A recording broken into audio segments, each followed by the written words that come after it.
सेई गोविंद भजियामी तेहो अमार प्रति, तहारे कृपार है अमार सृष्टि शक्ति। अनुवाद एवं तात्पर्य श्रील प्रभुपाद जी के द्वारा अनुवाद। मैं भगवान गोविंद की पूजा करता हूँ, वही मेरे स्वामी है। केवल उन्हीं की कृपा से मुझ में ब्रह्मांड का सृजन करने की शक्ति है। तात्पर्य, यद्यपि सूर्य अन्य ग्रहों से बहुत दूर स्थित है, किंतु उसकी किरणें उन सब को भरण पोषण करती है। निसंदेह सूर्य समुच्चय ब्रह्मांड के ऊपर अपनी उष्मा तथा प्रकाश वितरण करता है। इसी प्रकार परम सूर्य रूपी गोविंद अपनी विभिन्न शक्तियों के रूप में अपनी उष्मा तथा प्रकाश का विस्तार करते हैं। सूर्य की उष्मा तथा उसका प्रकाश सूर्य से अभिन्न होते हैं। इसी प्रकार गोविंद की असीम शक्तियां स्वयं गोविंद में अभिन्न है। अतएव सर्वव्यापी ब्रह्म सर्वव्यापी गोविंद है। भगवद गीता में 14:27 में स्पष्ट उल्लेख है कि निर्विशेष ब्रह्म गोविंद पर आश्रित है। परम ज्ञान की यही वास्तविक धारणा है। ये उक्ति हमारे सृष्टिकर्ता श्री ब्रह्मा जी के है। ब्रह्मा जी ये पद कहते हैं कि मैं उन श्री गोविंद की भजना करता हूं जो मेरे पति हैं। उनके मैं पूछता हूं, क्यों तुम्हारा पति है? तुम्हारा बाप भी तो है ना? है, क्योंकि उनके कृपा से जो मैं सृष्टि करता हूं, ये सृष्टिकर्ता का सृजन शक्ति उनके कृपा से मुझे मिला हुआ है। तो ब्रह्मा जी ऐसा कह करके भगवान गोविंद के महानता हमको बताते हैं। श्री चैतन्य चरितामृत की आदि लीला के 2 अध्याय में श्री कविराज गोस्वामी ने अपने मंगलाचरण की व्याख्या किए हैं। मंगलाचरण हम जानते 3 प्रकार के होता है। एक होता है नमस्कार, फिर वस्तु निर्देश, फिर आशीर्वाद। यही 3 प्रकार के मंगलाचरण होता है। तो यहां उन्होंने नमस्कार कर चुके हैं। अब 2 अध्याय में ये वस्तु निर्देश करते हैं।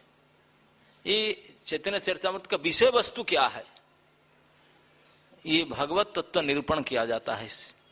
पूरे विषय वस्तु ही है वस्तु निर्देश।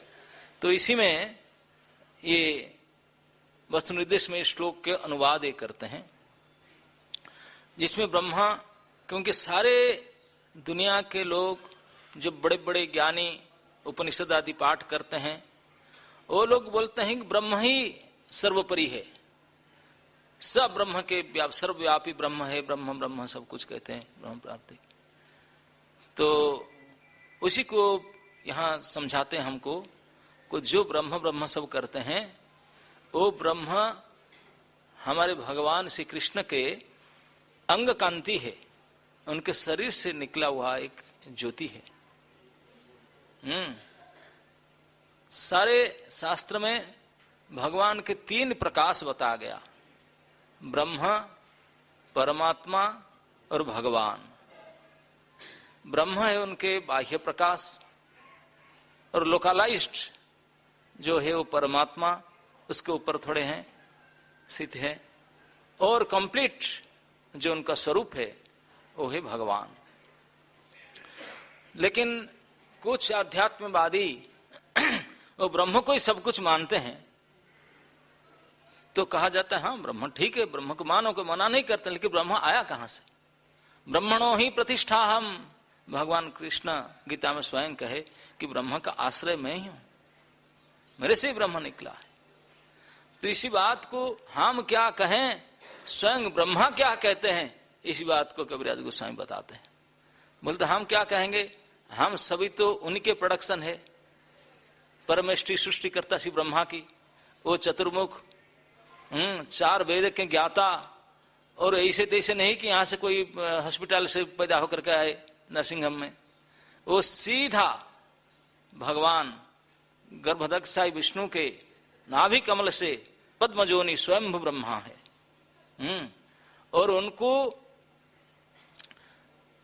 तभी तो प्रथम जीव है ब्रह्मा जी, इस सृष्टि के सर्वप्रथम प्राणी है इस सृष्टि में। ऐसा नहीं कि और भी प्राणी नहीं थे, और भी बहुत सारे थे, पहले सृष्टि के भी बहुत सारे बचे हुए थे और थे असुर फसुर सब थे, लेकिन जब इस आज के सृष्टि हुआ ब्रह्मा जी की इस कल्प का सृष्टि में फर्स्ट एंटिटी ब्रह्मा है।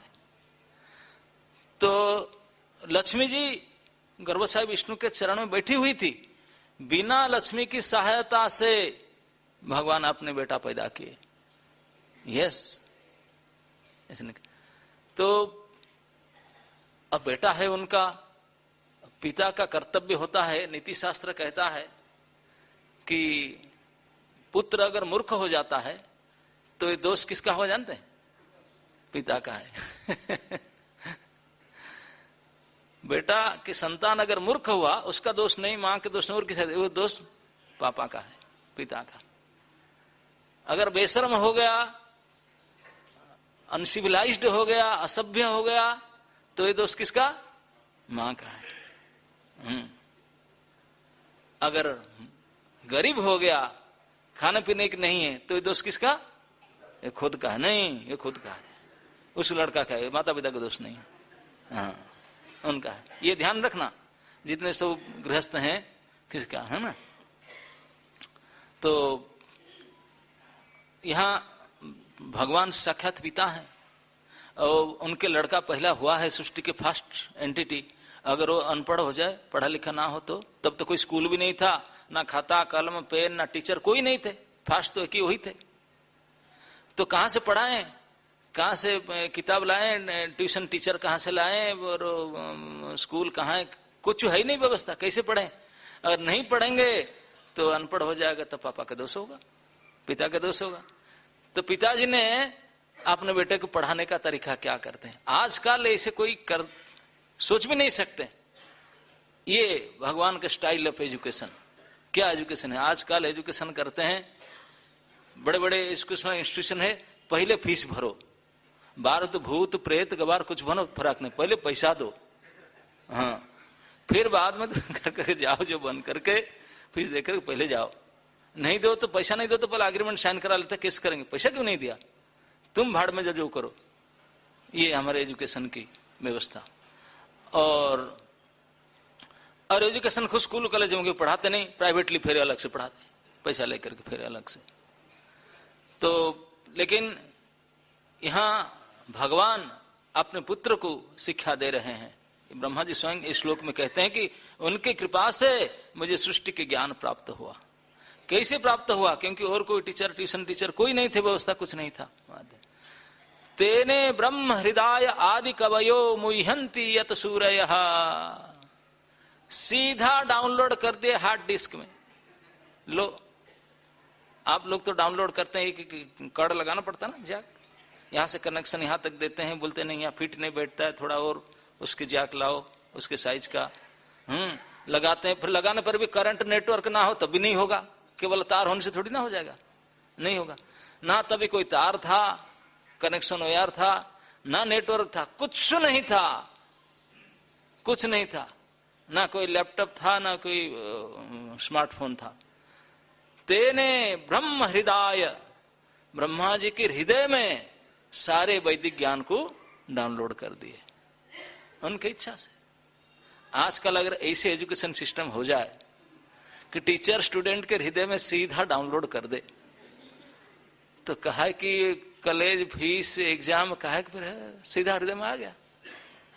याद करना, लिखना, पढ़ना, पढ़ना सब कहा कि होगा सीधा। ये प्रोसेस एक्चुअली भगवान का अभी तक इस दुनिया वाले ने प्राप्त नहीं कर पाया, शायद वैज्ञानिक ने, भगवान ने किए। In the beginning of the creation ये हुआ है, इस प्रकार के एजुकेशन के सिस्टम भगवान ने किए, लेकिन हम लोग को अभी उसको पहुंच नहीं पाए यहां तक। नहीं तो फिर स्कूल कॉलेज एजुकेशन में बिजनेस खत्म हो जाता, सादे सीधा सीधा हृदय में आ जाता और डाउनलोड हो जाता, खत्म। और क्या इतने सारे याद करना, लिखना, पढ़ना, फिर भूल जाना, ये सब क्या, स्कूल जाना, ये सब करना सीधा। तो उनके कृपा से, गोविंद की कृपा से उनको सृष्टि शक्ति प्राप्त होता है। तो वही ब्रह्मा जी ने स्वीकार करते हैं क्यों ही वास्तविक मूल भगवान है, उन्हीं के ज्योति है ब्रह्म, और उन्हीं के जो लोकलाइज स्थिति है वो है परमात्मा, और वही साक्षात स्वरूप भगवान है। तो इसी को प्रभुपाद जी ने समझाने के प्रयास करते हैं। यद्यपि सूर्य अन्य ग्रह से बहुत दूर स्थित है, किंतु उसकी किरणें उन सब का भरण पोषण करती है। सूर्य, आकाश में एक ही सूर्य है। आप पूरे संसार में कहीं भी जाओ, बोलेंगे हमारी पर तो है, एक ही सूर्य है, एक ही लाइट है। अभी देखिए छोटा सा कमरा है 60 बाई 70 का, कितने लाइट फिट हुए, फिर भी एक बड़ा फोक्स लाइट लगा है, क्यों कम पड़ता है फिर भी। लेकिन भगवान की व्यवस्था तो एक बल्ब टांग दिए है, बस पूरे संसार। बल्ब का हिल जाए तो हमारा टेम्परेचर अप डाउन हो जाए। तो इतने ऐसे प्रैक्टिकल क्या फिटिंग किए, किसी पोजीशन में ऐसे फिटिंग किए हैं कि पूरे संसार में सब जगह है, सभी बोलते हैं कि हमारे सबके भरण पोषण करती है। निसंदेह सूर्य समुच्चय ब्रह्मांड के ऊपर अपनी उष्मा तथा प्रकाश वितरण करता है, ये तो निश्चित रूप से जानते हैं सभी। भगवान गीता में समझाते हैं इस बात को कि भगवान बोलते हैं कि परमात्मा रूप में आप सभी में है, सर्वत्र विराजित, सभी शरीर में ना, हाँ सर्व। कैसे हो गया, आप तो एक है, अनंत कोटि जीव है, अनंत कोटि प्राणी है, आप एक है, ये कैसे सब में आ गए।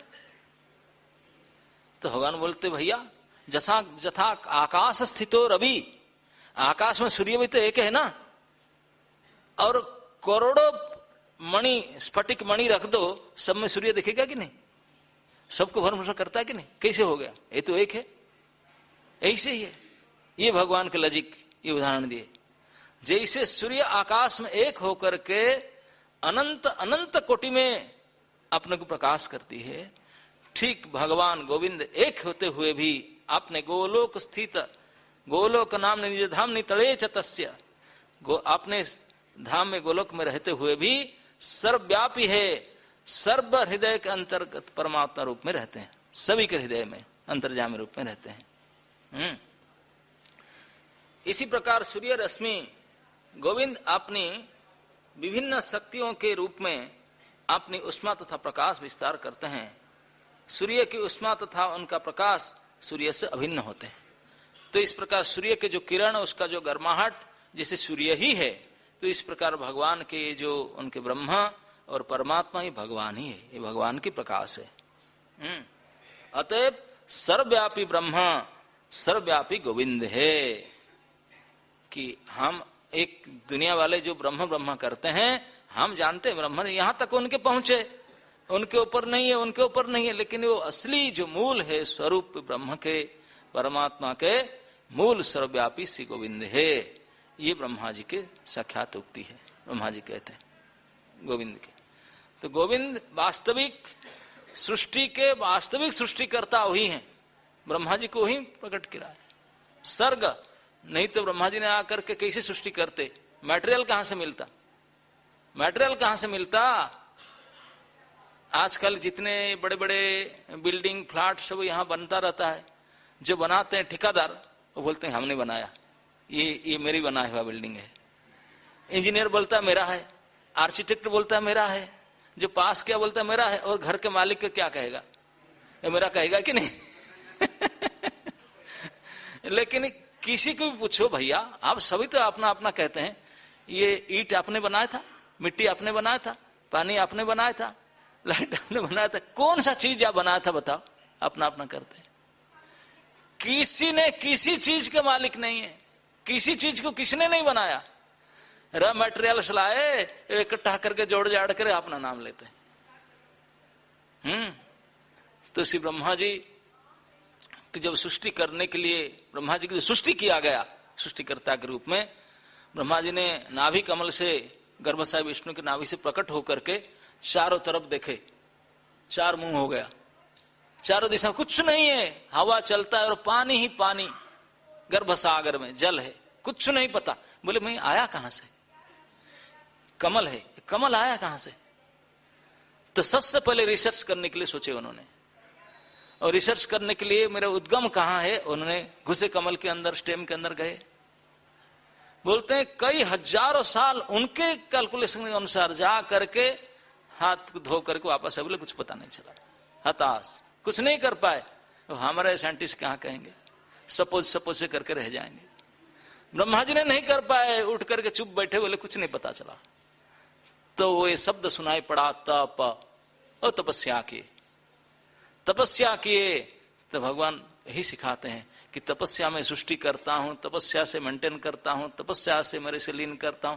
सबके मूल तप एवं परम शक्ति, वही तपस्या शक्ति। और ब्रह्मा जी ने तप किए, बड़ी लंबी समय तक भगवान ने प्रसन्न हुए, आकर के आपने के दर्शन दिए, हाथ मिलाए ब्रह्मा जी से, हैंडशेक किए। ब्रह्मा जी को प्रसन्न होकर के आपने लोक को दर्शन कराए, आपने गोलोक धाम को दर्शन कराए, स्वयं मिले। तो ब्रह्मा जी ने अब देख करके पापा को उनकी स्तुति किए। एक तो भागवत में ब्रह्म विमोहन लीला में ब्रह्मा जी का बुद्धि ठिकाना आ गया, उन्होंने स्तुति किए। एक बार जो भागवत के दूसरे अध्याय में जब ब्रह्मा को सृष्टि करने के लिए ज्ञान भगवान देते हैं, तभी भगवान के सामने जब ब्रह्मा के सामने भगवान प्रकट हुए, तो ब्रह्मा जी ने अपनी ओर से प्रार्थना करते हैं, बोले हे प्रभु, अब तो मुझे समझ में आ रहा है आप कितने महान, कितने बड़े, मैं तो सोच नहीं पाया था, लेकिन आप मुझे इस सृष्टि कार्य में सब लगाते हैं, सारे मटेरियल्स दे दिए, मैं बनाऊंगा, लेकिन बनाने के बाद कभी मेरे मन में ये गलत धारणा तो नहीं आ जाएगा कि मैंने बनाया करके, जैसे हम सभी करते हैं, कुछ नहीं किए लेकिन झूठ मूठ में ठिका लेते हैं कि हम बनाए, मेरा है करते। ब्रह्मा जी को डर था।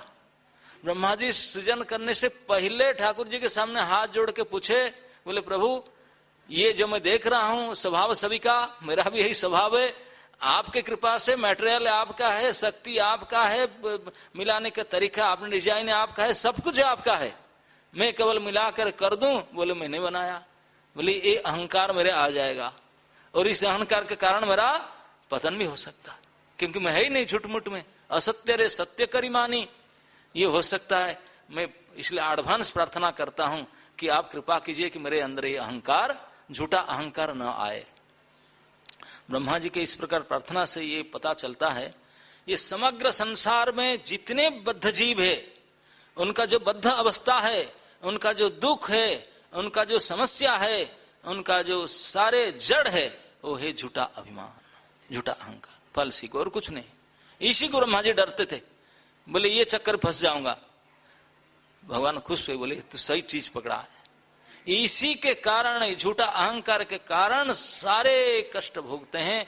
ये जेल इसलिए बनाया गया, इससे निकलने के लिए। झूठा अभिमान से निकल जाएं। क्या झूठा अभिमान? हम कहीं भी जाते हैं अपना आईडी प्रूफ दिखाते हैं, आधार कार्ड, इंडिया में आधार कार्ड चलता है, विदेश में आधार कार्ड भी नहीं चलता, पासपोर्ट नहीं तो वोटर आईडी, सिटीजनशिप प्रूफ नहीं होगा। क्या आईडी दिखाते हैं?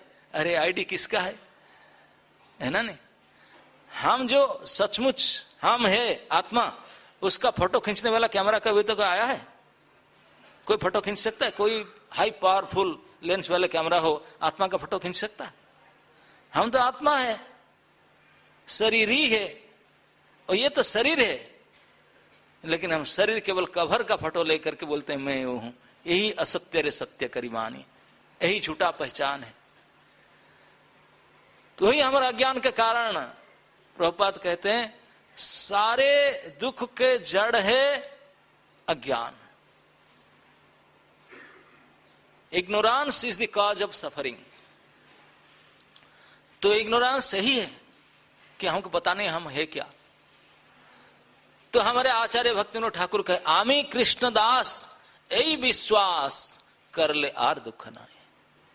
ये सही आईडी है, परफेक्ट हमारा जो परिचय है कि हम कृष्ण के दास है, बस।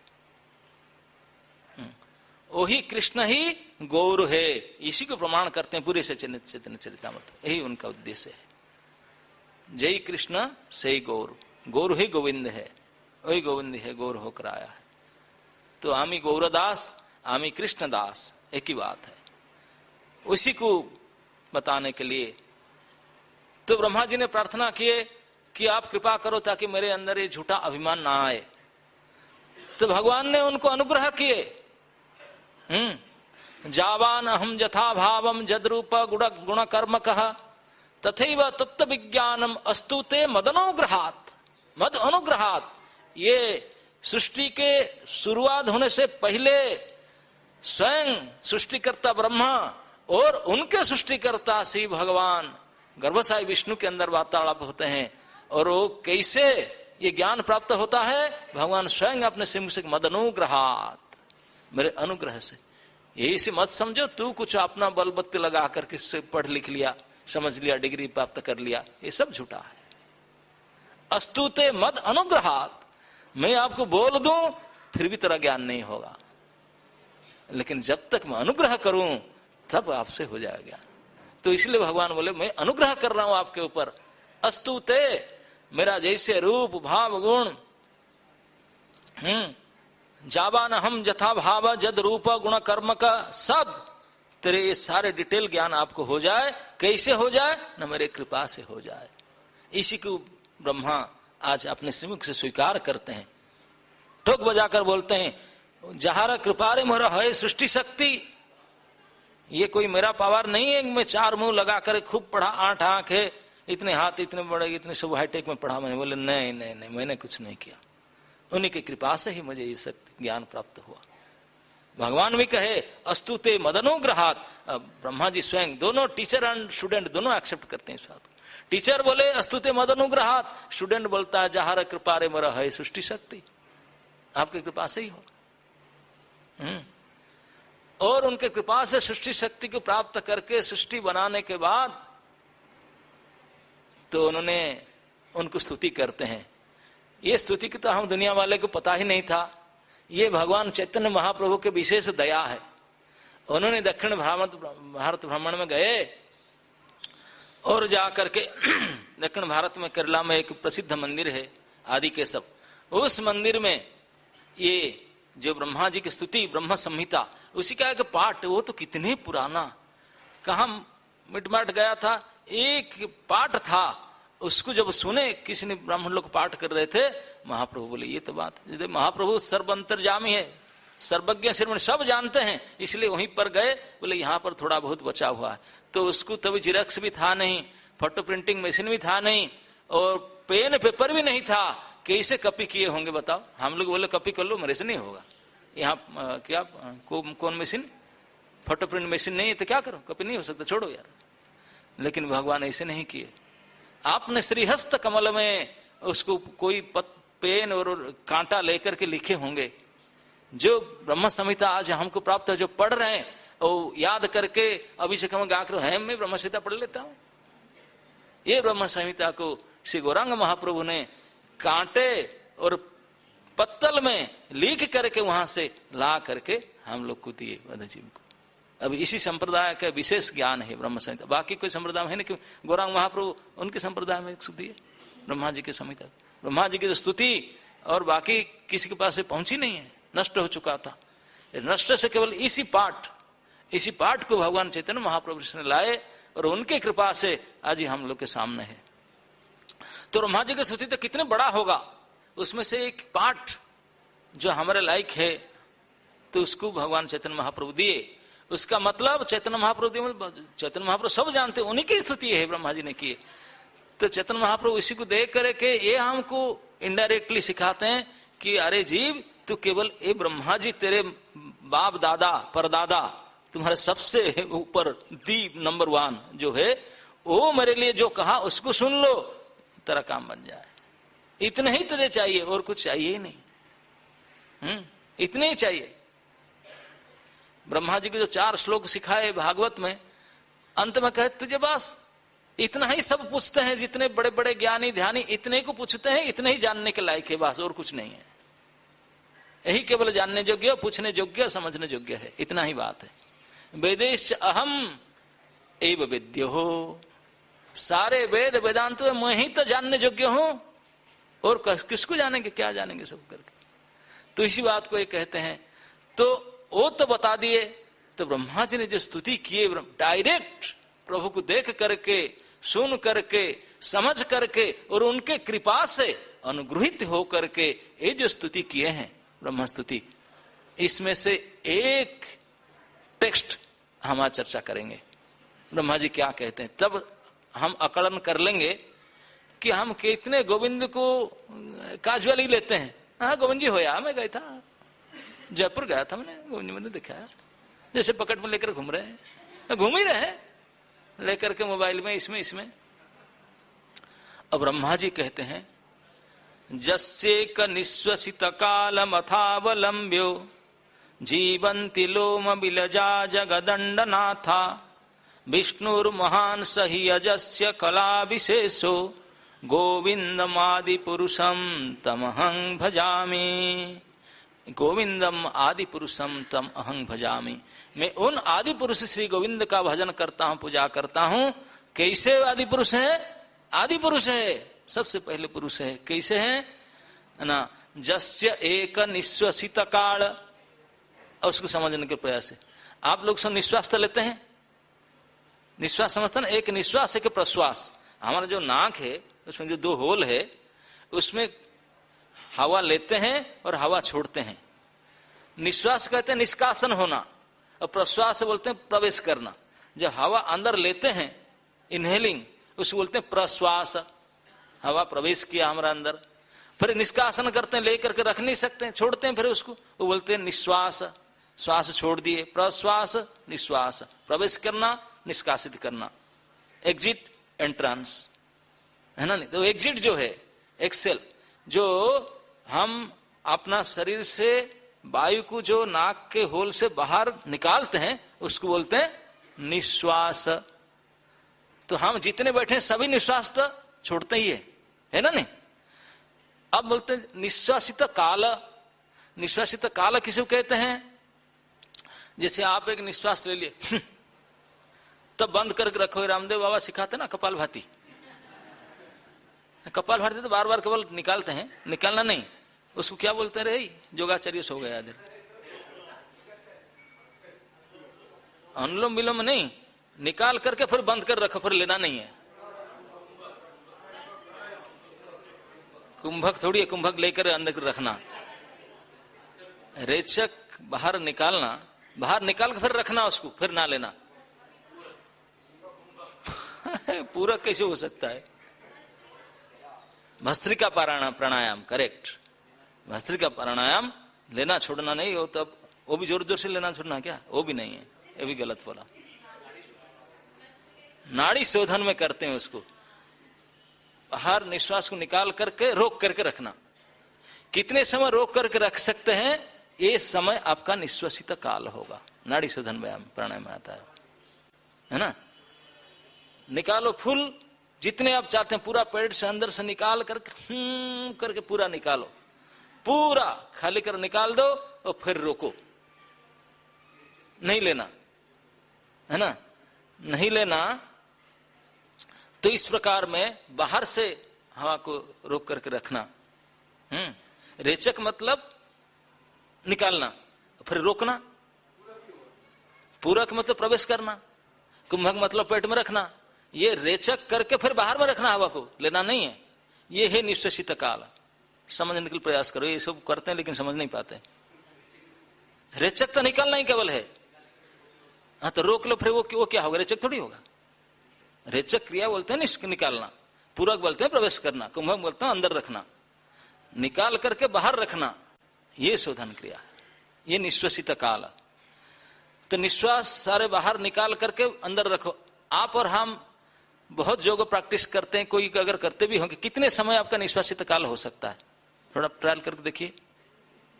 कोरोना के समय ये दिया जाता था प्रैक्टिस, जिनका निश्वासित काल ज्यादा है ना उसको कोरोना नहीं हो सकता। हाँ, निश्वास निकाल करके देखो कितने समय रोक करके रख सकते हैं। 20 मिनट। माय गॉड, 20 मिनट तो राम नाम सत्य होकर के संस्कार भी हो जाएगा। 20 मिनट। 1 मिनट हो पाना हाल खराब हो जाए। हाँ? 1 मिनट अगर बड़े बड़े भारी भारी होंगे 1-2 मिनट तक कर पाएंगे, उससे ज्यादा नहीं। 1 मिनट तो बहुत भारी हो जाता है।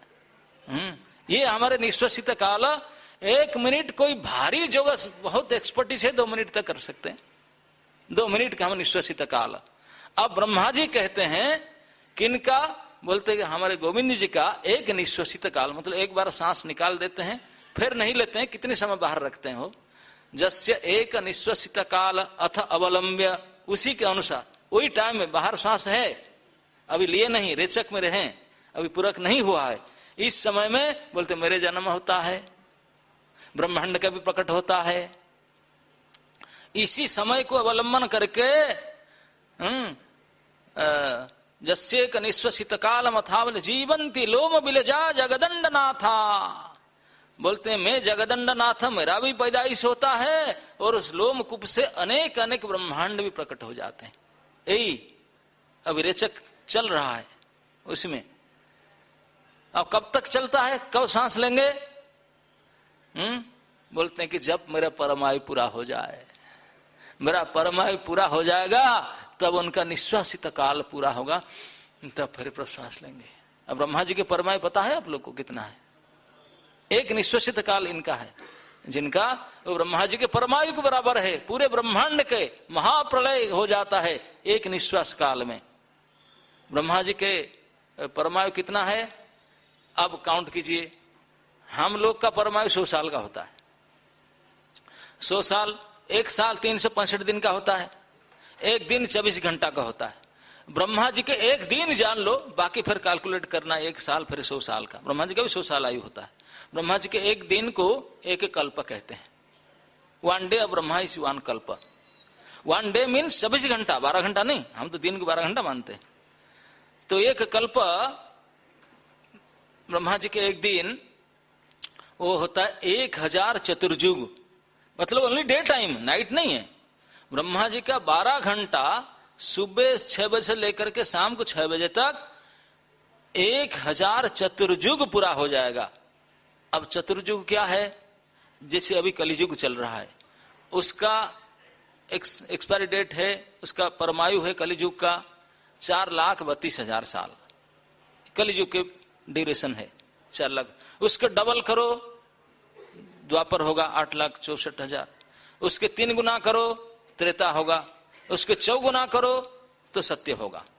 तो अब चारों को मिला दो, चारों युग के टाइम को मिला दो, लगभग 43,23,000, 43,20,000 साल ये एक चतुर्युग होता है। तो इसमें 1000 गुना करो, ये होगा 43,20,000 इंटू 1000, ये होगा ब्रह्मा जी के दिन के समय 12 घंटा। फिर 24 घंटा और डबल करो उसका, 12 घंटा रात का भी है, इंटू 2, ये होगा 1 कल्प, मतलब 1 दिन। फिर 1 हफ्ता करो, 1 महीना करो, फिर 12 महीना करो, 1 साल हो गया, फिर 100 साल करो। कंप्यूटर फेल हो ही नहीं सकता उसमें कैलकुलेशन कर नहीं सकते, कर ही नहीं सकते। तो ये उनका केवल निश्वास के समय है, सांस निकाल करके है, इसी में से सब दुनिया हो गया। हम लोग को कितने बार मर जाएंगे प्रकट होकर, तो हिसाब ही नहीं, अनंत अनंत बार। ब्रह्मा जी के परमायु पूरा हो जाता है जिसके केवल अभी सांस लिए नहीं, इतने में। ओ कौन है ब्रह्मा जी? जस्य एक निश्वसित काल अथ अवलंब्य जीवंती लोम बिलजा जगदंडनाथा। वो कौन है जिसका निश्वसित काल इतनी लंबा है?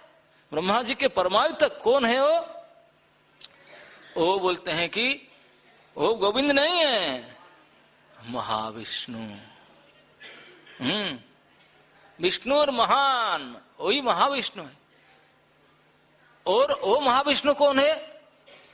महान विष्णु और महान स यह जस्य कला, एक विशेष कला है। किनका? गोविंद का। गोविंद के कला कहते हैं अंश का अंश को। आपके पाठ है और ये पाठ के भी और एक पाठ हो, तब उसको कला कहा जाएगा। तो महाविष्णु जिनके एक निश्वास काल ब्रह्मा जी के पूरे परमायु है, तो वो बोलते हैं वो महाविष्णु जो महान विष्णु है, वो मेरे हमारे प्रभु गोविंद के अंश है। उनके अंश भी नहीं है, उनके पाठ के पाठ है, कला विशेष है। तो अभी गणन अंदाज लगा लो गोविंद कितने बड़े होंगे, उनका क्या ड्यूरेशन होगा, उनके सांस कैसे होगा, क्या होगा। तो ब्रह्मा जी बोलते मैं नहीं कह सकता। जानंतु एवं जानंतु, बोले कोई बोलता है कि मैं जानता हूं, बोले मूर्ख तू जान दो, भले तू बोलता है, मूर्ख आवाज करते रहो, गधा की तरह रेंगते रहो। बोले मैं कहता हूं ना मेरे मन, ना मेरा बुद्धि, ना मेरे वाणी से किसी प्रकार से मैं नहीं जान सकता हूं। सरेंडर, हाथ उठा दिए। केवल तम अहं भजामी, मैं केवल उनको पूजन करता हूं, भजन करता हूं, दैट्स इट। बाकी उनको समझने के लिए है ही नहीं। वांग मानस गोचर, मैं कर नहीं सकता, मन बुद्धि वाणी से किसी प्रकार से नहीं जाना जा सकता। ये ब्रह्मा जी घोषणा करते हैं, और हम क्या जानेंगे उनको। और भगवान स्वयं कहते हैं कि मुझे ये लोग कोई कैसे जानेंगे। 10th चैप्टर भगवद गीता में भगवान बोले कि ऋषि, ये देवता, ये मुझे नहीं जान सकते। सवाल नहीं, मुझे नहीं जान सकते, लेकिन बड़े बड़े महान महान ऋषि, बड़े बड़े देवता आपको नहीं जान सकते ना, नहीं जान सकते। बोले क्यों? हम लोग नहीं है, वो लोग भाई ब्रह्मा, शिव, इंद्र, वरुण, चंद्र, बड़े बड़े महान महान ऋषि, ये सब। बोले ना, क्यों? हम आदि ही देवानाम, बोले मैं ही उनके बाप हूं। कोई बेटा अगर कहेगा कि मैंने पिताजी के शादी में बारात में गया था और फिस्ट में ये खाया, आप विश्वास करेंगे? बोलेंगे पागल तू तेरे पापा का शादी में कैसे फिस्ट में खाया था? ये विश्वास योग्य नहीं है। तो भगवान यही उदाहरण देते हैं, बोले देवता ऋषि अगर कहेंगे मैं गोविंद को जानता हूं, विश्वास योग्य ऐसे ही नहीं है, क्योंकि मैं उनके बाप हूं। तो मुझे कैसे जानेंगे? हम आदि ही देवाना, तो इसलिए मुझे नहीं जान सकते, सवाल ही नहीं है। तो अर्जुन बोला आपको कोई नहीं जान सकता, फिर आप ही बता दीजिए खुद आपके बारे में। भगवान फिर हाथ जोड़ के बोले अर्जुन मैं भी नहीं बता सकता हूं। बोले मैं बताऊंगा लेकिन पूरा नहीं बता सकता। क्यों? बोले मैं अनंत हूं। मैं अनंत मतलब जिसका अंत ही नहीं है, मैं कैसे उसको बोल दूं? मैं भी नहीं जिसको बोल सकता हूं वो मैं हूं। मैं कैसा हूं ना, मैं भी खुद नहीं बता सकता मैं कितने बड़ा। ओ हे गोविंद, कितने महान है, कितने बड़े हैं। और ओ हम जैसे जीव की कृपा करने के लिए इतने आतुर रहते हैं, बोलते हैं कि केवल मन मना भव बेटा मद भक्त मद याजी, मुझे करो, मेरे भक्त बन जाओ, फिर देखो मैं आपके लिए क्या नहीं करता हूं, क्या नहीं करता हूं उनकी भक्ति करने से। तो ही चैतन्य चरितामृत का संपूर्ण विषय वस्तु है, वही श्री गौरांग महाप्रभु जो साक्षात श्री गोविंद स्वयं है, जिन्हीं को आप ब्रह्म करके मानो, परमात्मा करके मानो, भगवान करके मानो, सब मूल स्वरूप में वही है। वही एक भक्त बन करके आ रह करके शरणागति सिखाते हैं हमको। सिखाए शरणागति भक्तेर प्राण, भक्तों को भक्ति के प्राण स्वरूप इस शरणागति धर्म को सिखाने के लिए वही श्री गोविंद स्वयं श्री गौरांग बन करके आए हैं। यही इस सब्जेक्ट मैटर है। हरे कृष्ण।